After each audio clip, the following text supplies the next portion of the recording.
My parents didn't lower their voices when they said it. The greatest gift for your brother's wedding is you vanishing from this family forever.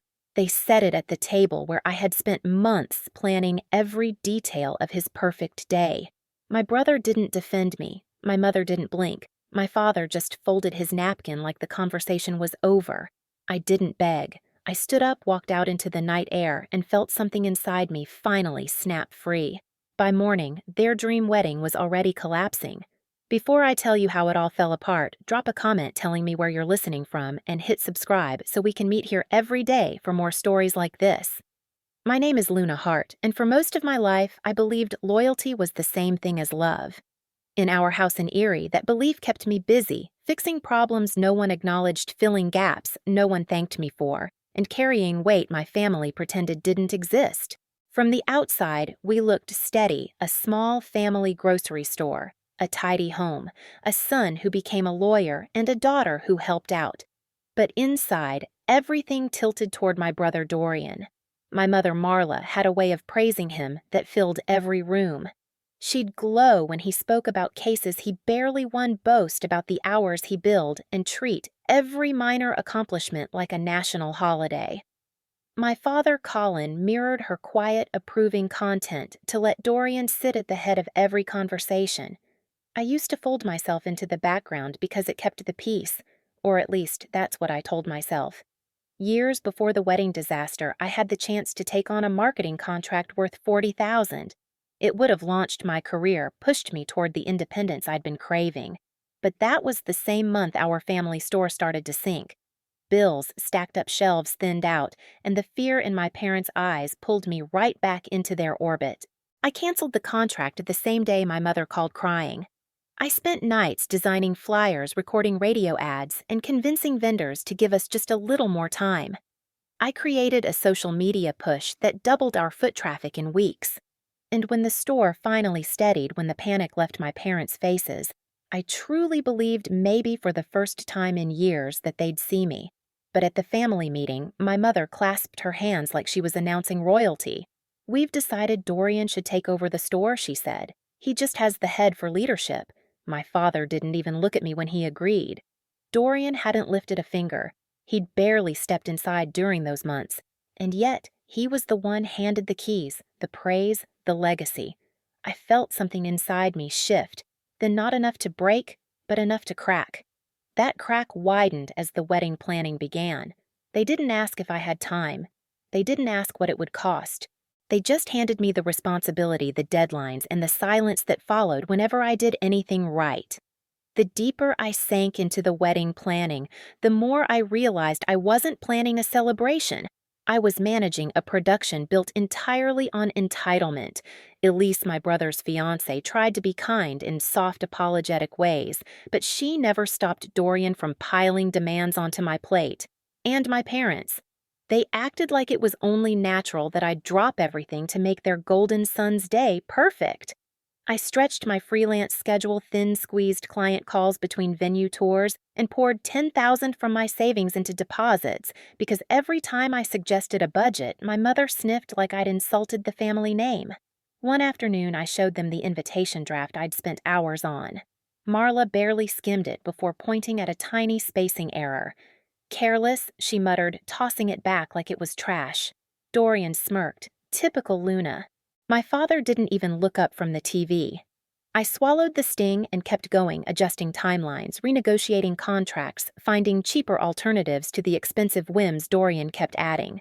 A luxury band, imported flowers, specialty champagne.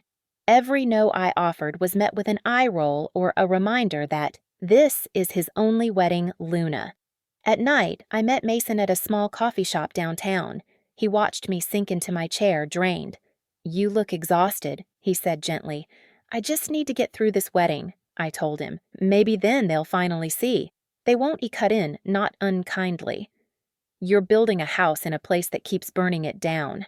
His words lingered long after I drove home. The turning point came at a bridal menu tasting a week before the wedding. I had meticulously selected dishes that matched our budget roasted chicken summer salads, simple sides that tasted far better than they cost. But Dorian pushed the plate away after a single bite. "This is bland," he said. "We need lobster, and real champagne, not whatever this is." My mother nodded instantly. "Fix it, Luna." I reminded them I had already paid the deposits, that the upgrades would multiply the cost. Dorian leaned back, eyes cold. "Stop cutting corners. Make it happen." Something broke inside me, then not a crack, not a shift, but a clean snap. The next day, Dorian posted on a local community page, "My sister is ruining our wedding with her laziness and cheap decisions." The comments flooded in neighbors I'd helped for years, calling me selfish and dramatic. That was the moment the quiet embers inside me turned into heat. Not rage yet, just heat. Steady, growing. The night everything cracked wasn't loud. It didn't need to be. The tension around the dinner table felt thick enough to chew. My mother had roasted chicken, the same meal she made for every important family night, but no one touched their plates. Dorian scrolled on his phone. Elise picked at her napkin. My father sipped his wine like he wished he were anywhere else. I had spent the entire day juggling vendor calls, trying to keep the wedding from tipping over the edge. I thought stupidly that tonight might be the moment to align expectations, to remind them all that I was paying half the deposits from my own savings. But the second I opened my planner, Dorian pounced. "We need upgrades," he said without looking up. "Lobster, better champagne, and book that photographer from Pittsburgh, the one Elise likes." I closed the planner slowly. There's no money left for upgrades. I already paid the deposits, and the photographer alone costs more than everything we've booked combined. Dorian scoffed. "You're always so dramatic. Just figure it out." My mother set down her fork with a sharp clink. "He's right, Luna." "Why are you making this difficult?" I felt my heartbeat thudding in my ears. "I'm not making it difficult. I've spent $10,000 of my own savings to cover this wedding. I'm out of money, out of options." My father finally looked up, only to shake his head. "This is your brother's once-in-a-lifetime day. Don't ruin it. Ruin it." The word landed like a slap. I stared at each of them, searching for even a flicker of gratitude. Nothing. Just annoyance that I couldn't stretch myself thinner. "I can't give you what you're asking for," I said quietly. That was when my mother leaned forward, voice low but razor sharp. "The greatest gift for your brother's wedding is you vanishing from this family forever." Elise's eyes widened. Dorian didn't react at all. My father folded his napkin like the conversation had simply concluded. Something inside me went still. Not broken, just still. I didn't yell. I didn't cry. I pushed my chair back, stood, and walked out. The night air hit my face like a cold, clean truth. I went straight to my room, pulled out a suitcase, and began packing in silence. Clothes, toiletries, documents, everything that had ever belonged solely to me. I grabbed my keys, walked to the door. When it clicked shut behind me, it sounded final. Like the last period at the end of a sentence I should have stopped writing years ago. The night I left Erie felt colder than usual, as if the whole city had stepped back from me, giving me room to breathe for the first time.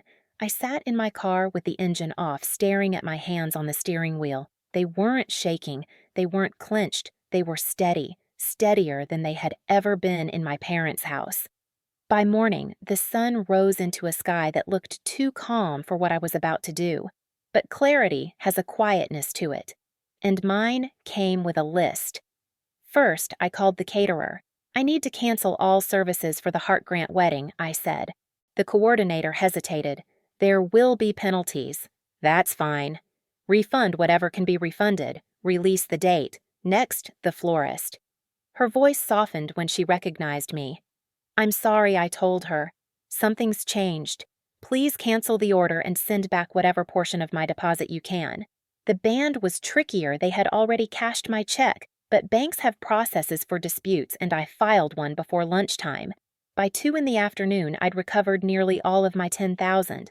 Not by plotting revenge, not by destroying anything, simply by unraveling everything I had personally stitched together.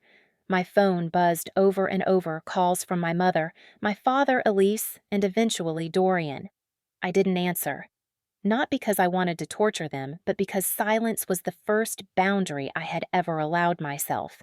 That evening, I stood in the center of my small studio apartment, the one I'd barely spent time in because I'd been living out of duty.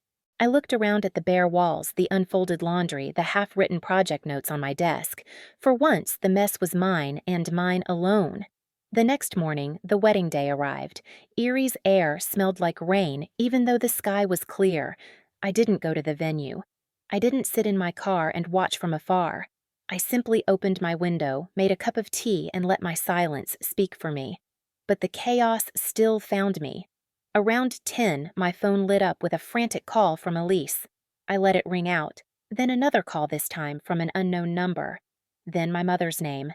Then my father's. Finally, a voicemail. I pressed play. "Luna." My mother snapped her voice sharp with panic. "The flowers aren't here. The florist says the order was canceled. Call them back right now." Before the voicemail even ended, another started. "This isn't funny," my father said, breathless. "The band isn't coming. The venue says there's no catering. What did you do?" Then the third one. "Dorian. You ruined everything," he hissed. "Fix this or don't bother coming back home. Actually, don't come back at all." I almost laughed at the irony after all they were the ones who told me to vanish. I had simply honored their request. While they spiraled, guests began to arrive at the venue. Shirley later told me someone she knew had been there and described it in perfect detail. The parking lot filled with confused relatives in suits and pastel dresses. Inside the venue smelled like nothing. No roses, no eucalyptus, no centerpieces soaking in water. A dozen round tables stood bare except for white linens that suddenly looked cheap without bouquets. The stage in the back sat empty, no microphones, no instruments. And the kitchen staff? They were prepping for another event entirely. By noon, the panic hit full volume. Elise burst into tears when she realized there would be no first dance. My mother paced the hallway complaining loudly to anyone who would listen. My father kept calling vendors demanding answers he didn't want to hear, and Dorian, my brilliant, confident brother, stood in the center of the room, staring around like someone had pulled the world out from under him. He tried to salvage it. He tried to sound authoritative. "Everyone stay calm. It's just a mix-up, but lies fall apart fast when combined with entitlement." Guests murmured. Some left. Some whispered, "Did the family not pay their bills?" Others shook their heads like they were witnessing a predictable downfall. The best man attempted to start an impromptu speech to distract people. Elise cried harder. A child in the second row asked loudly, "Is there at least cake?" There wasn't. By 1 o'clock, the venue coordinator approached my mother with a clipboard. With no vendors present and no food, she said we'll need to discuss the event cancellation terms.